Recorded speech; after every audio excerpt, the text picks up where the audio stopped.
How to fix unable to connect accounts on Epic Games. Hi everyone, this is Rose from Create Login and Delete. Without further ado, let's dive right into the video. First of all, go to the Epic Games website and make sure to log into your account using the sign in button at top right corner of the screen.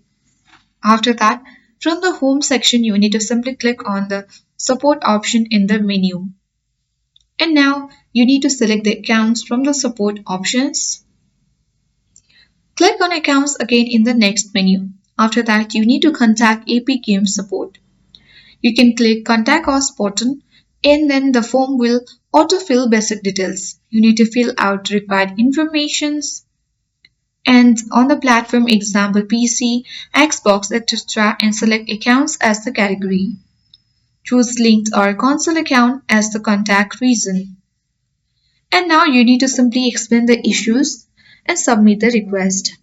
Once they review your request, Epic Games will assist in unlinking the previously linked accounts and resolving the issue.